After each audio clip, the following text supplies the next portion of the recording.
Welcome to the Mayhem News Live Wrestling Broadcast with your host, the Man in Black, a.k.a. Team Iblivs. Each week we're here talking about the wrestling headlines and covering everything from Impact Wrestling to SmackDown.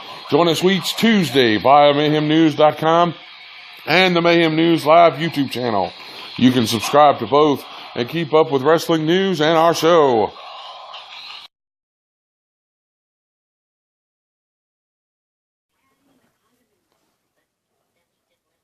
This is the Mayhem News Live Wrestling Broadcast for 4/8/2014. We are one day removed from WrestleMania 30, and I am sorry I was not here last Tuesday. Seth had some surgeries. He had his tonsils, adenoids, the whole ear thing. And he's fine, doing great. Just really busy that week. I didn't even get a chance to put up any, pre-WrestleMania headlines. We're going to do the show different a little today. I'm not sure how long it's going to be.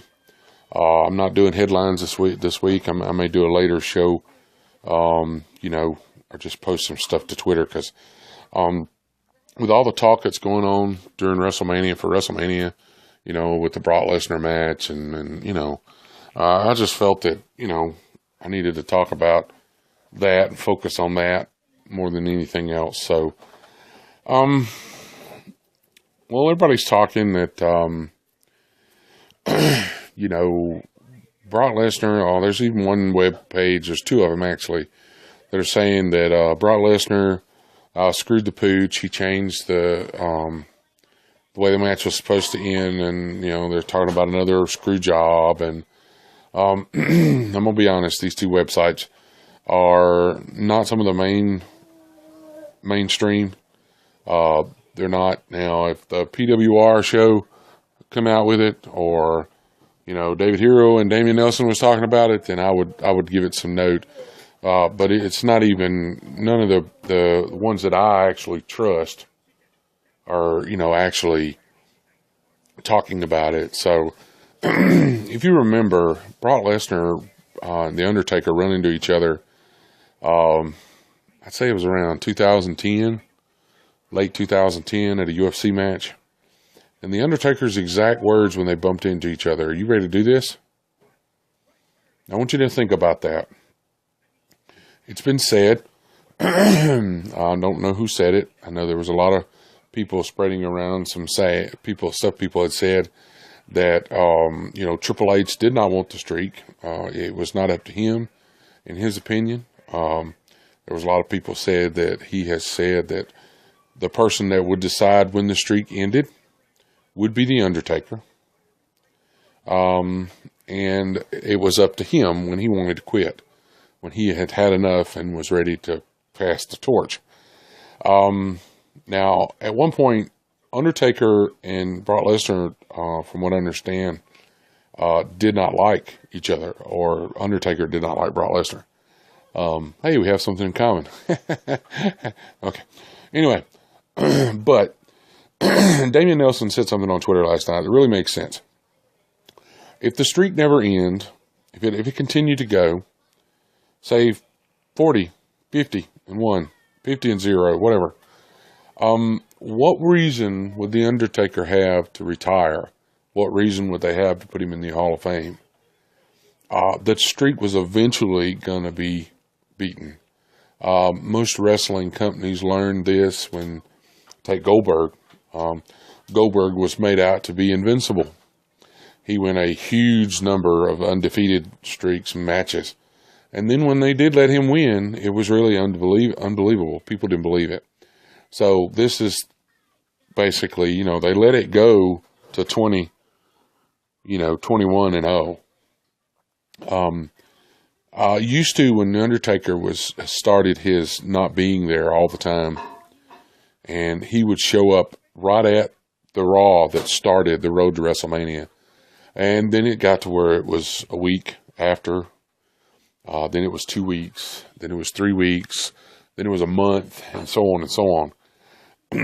Now, as far as me, do I believe that Brock Lesnar should have been the one? No.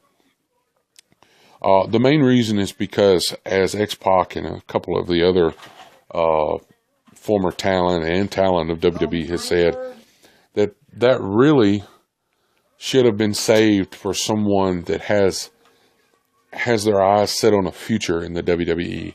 We do not know if Brock Lesnar has a future in WWE, because the only reason Brock Lesnar is in the WWE is to make money. That is the only reason. It is not because of the love of the business. If it was for the love of the business, he would have never left. He would have never left. But I don't think it should have been Brock Lesnar, because I don't think Brock Lesnar is going to be here very long. He's going to get in, make the money he wants to make. Now, the only good thing that I see that Brock Lesnar has brought to the WWE is the fact that Paul Heyman is on TV every week. That is the only positive. He has brought the lyrical genius of Paul Heyman back to WWE. Okay, is that enough for me to appreciate Heyman? I mean, not Brock Lesnar. No. They could team Heyman with a Pet Rock, and the Pet Rock would get over. It's simple as that. I don't care. I mean, think about it. Let's think this. When he first came out as Brock Lesnar's representative, 80% of the people in that audience had no clue who Heyman was. You could tell. They were like, who's this guy? They were all too young. They don't remember details about ECW. And if they do remember, it's because they had a father figure or an uncle or an aunt that actually knows. But they didn't know who he was. 5 minutes into that interview, when he walked out, he pictured, he looked, he saw that nobody recognized who he was. And I think on the fly, he changed his whole promo. 5 minutes into that promo, everybody knew who Paul Heyman was. Okay? They knew what he was about. They knew what he was capable of in the ring. So, the fact that Paul Heyman came out with Brock Lesnar is the only good thing about Brock Lesnar coming back. Brock Lesnar can't do a promo. Matter of fact, I think they cringe in the back every time he even grabs a microphone, even if it's just to hand it to Paul. Is he a good wrestler? When he was first in the WWE, yeah. Everybody says, I actually saw somebody on Twitter actually say, they're going to let a non-wrestler. He's never wrestled. Okay, I'm going to correct you. Okay? Brock Lesnar was an NCAA wrestling champion. Okay? You know, Kurt Angle, ring a bell? Pretty much, you know. Now, he was not an Olympic gold medalist, but he was a NCAA wrestling champion.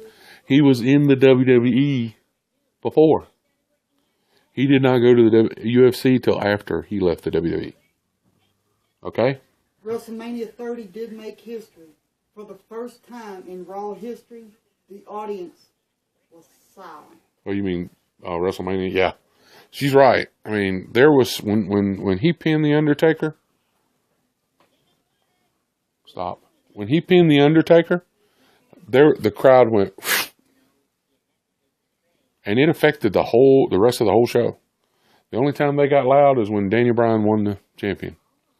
So, I believe, like X-Pockets or other people, you got Roman Reigns, Dean Ambrose, Seth Rollins, hell, Sting, anybody but Brock Lesnar could have fixed, could have beat the streak.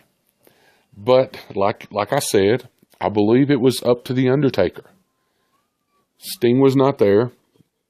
The Undertaker's been wrestling for over 20 years. Maybe he felt that no one else was ready. He's 49. He's 49 years old. Says hello. He's got a new child. Think about it. He's been taking time off. He's got him and his wife. They've got business ventures.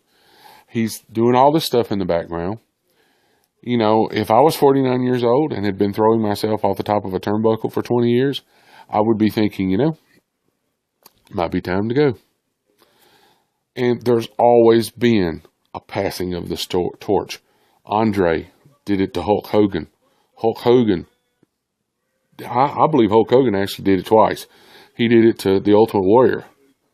And then basically did it to The Rock and Cena. Yep. So think about it. I believe that even though everybody's upset, everybody's saying, so, well, now we're not going to have the Sting match. Really? Do you really think we're not going to have the Sting match if Sting comes to WWE? Do you think the Undertaker's completely done? I don't think he is. I think he's got a couple of matches left in him. But he did not want to continue this streak. By the way, Taker's in the hospital. Taker is in the hospital, as far as we know. From what I understand, I think it was the neck. They were looking at neck injury possible.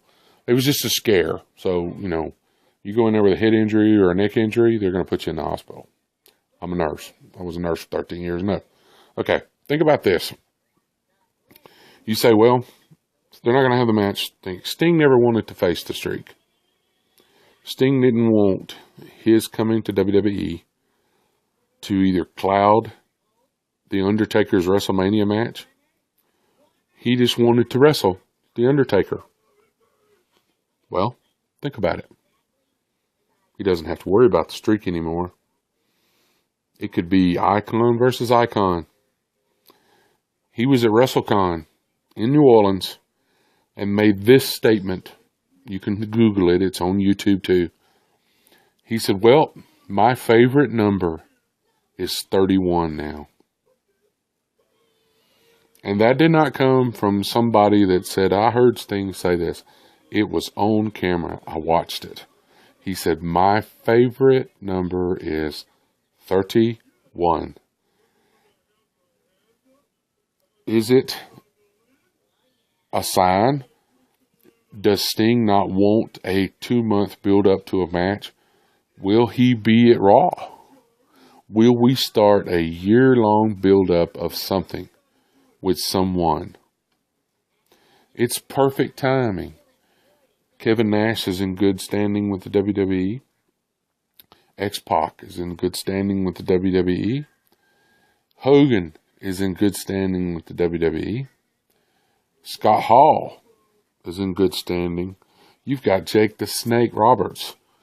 I mean, looking better than he ever has. I'm just wondering, are we looking at what's going to be taking place the next year? As a Sting fan, I feel that one day we will see Sting walk down the ramp into a WWE ring. I still don't understand why Triple H is, and he is talent. He is supposed to be over talent.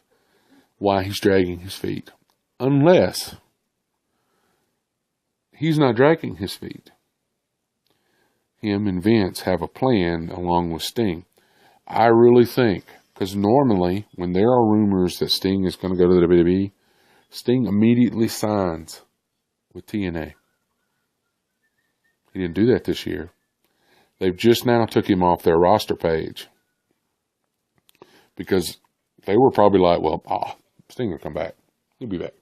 Give him a couple of months in the Indies, he'll be back. TNA, you're not missing that. No. So you've got to think. And then Sting could throw a whole thing. He could go down and go into Jeff Jarrett's new thing. I don't know.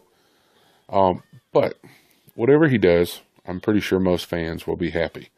Now, as far as the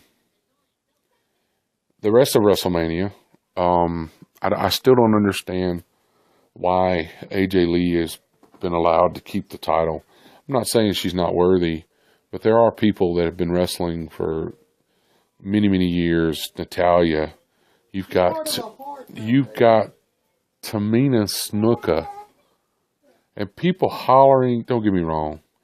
I have gained some respect for the Bellas, but do I think that the Bella twins, one of them needs to be the champion over Natalia or Tamina?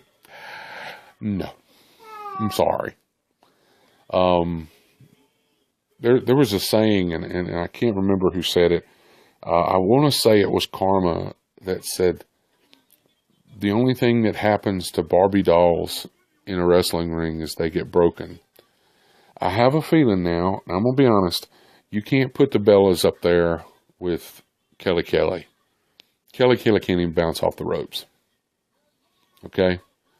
Over the past, I'd say, 6 months, the Bellas have raised their game.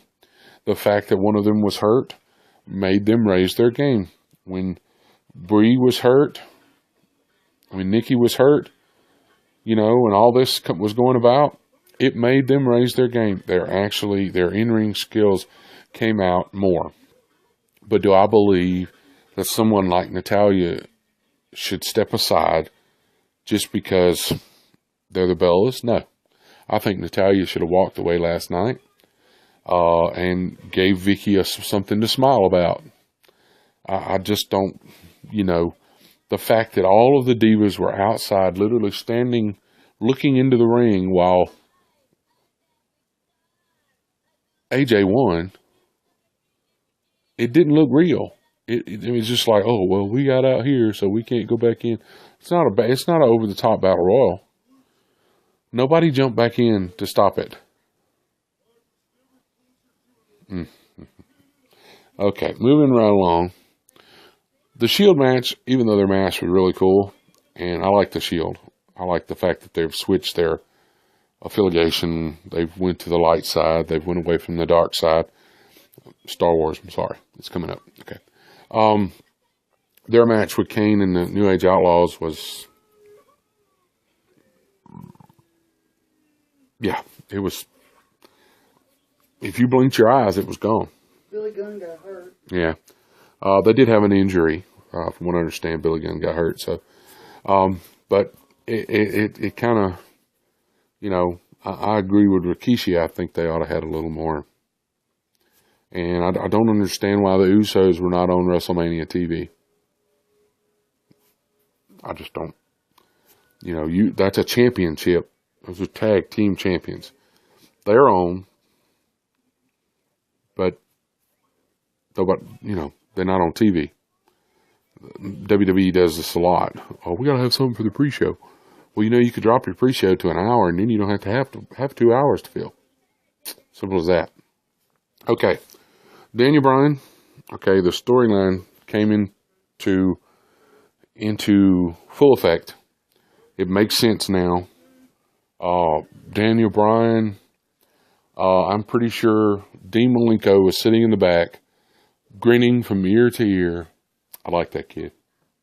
Because that's who he reminds me of. He reminds me of Dean Malenko. Pulling the moves out of his butt. Just, I swear, there were several times that even I had to go, where'd that come from?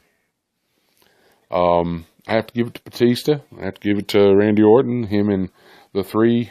And all I got to say is if you've got video footage of Randy Orton doing the RKO on that table, Randy Orton landed on a TV monitor right in the middle of his back.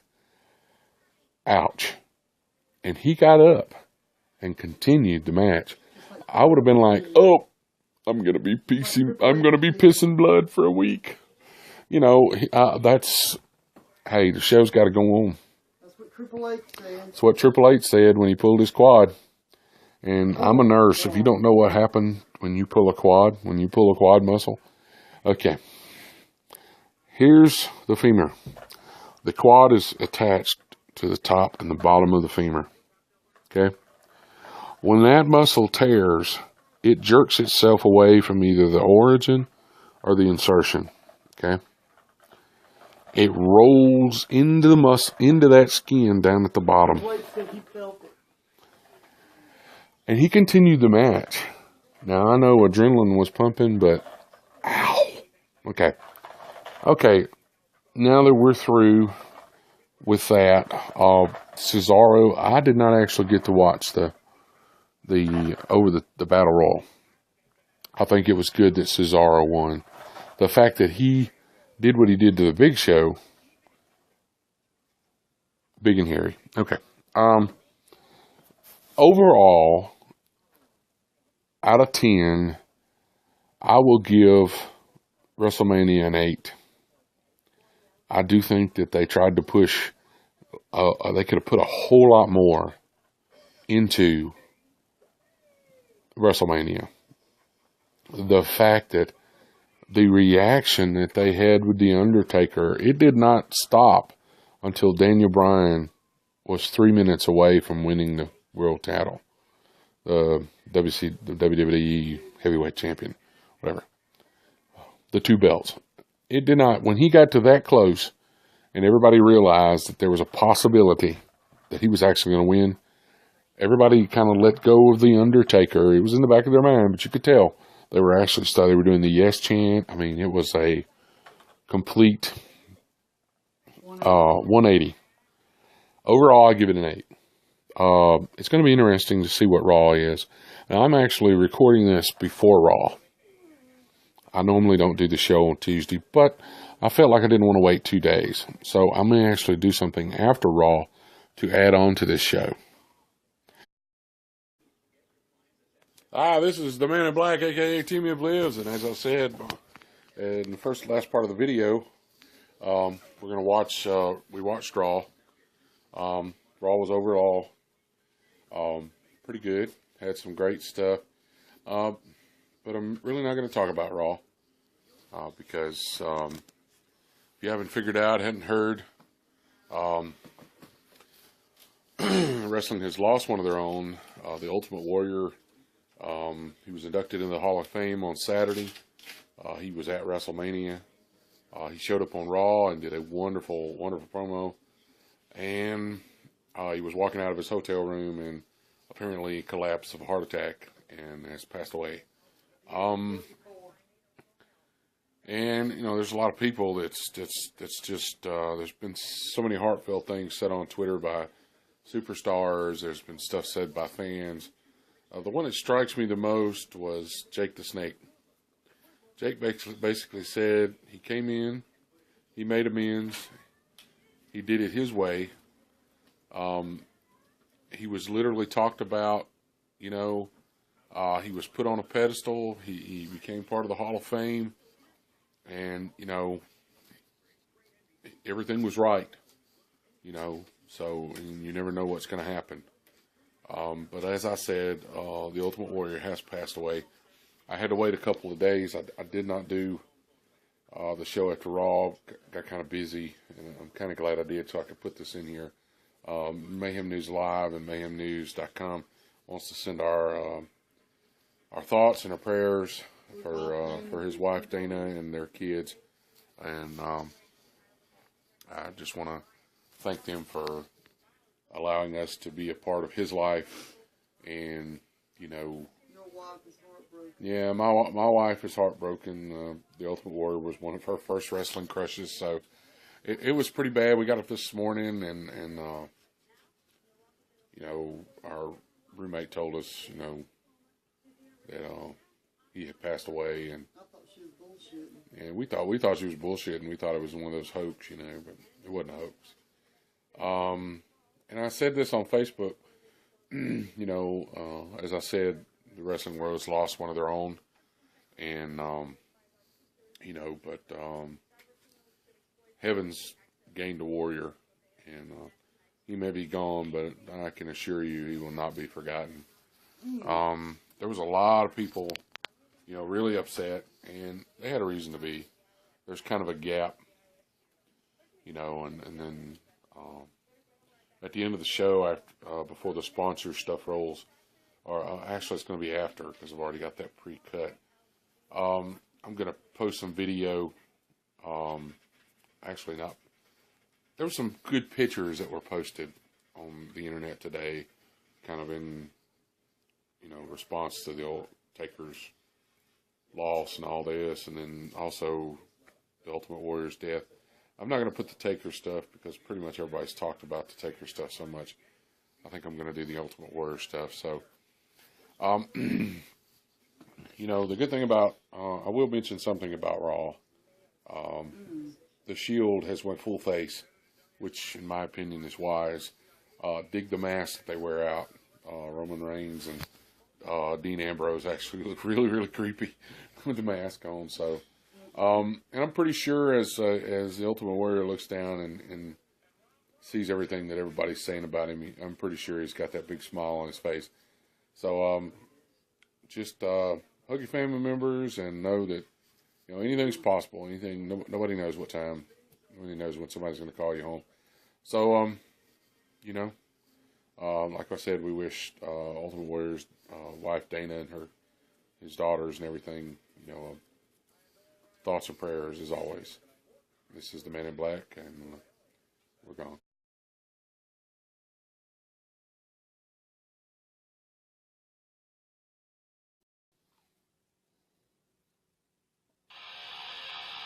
Welcome to the Mayhem News Live Wrestling Broadcast with your host, the Man in Black, a.k.a. Team Implivs.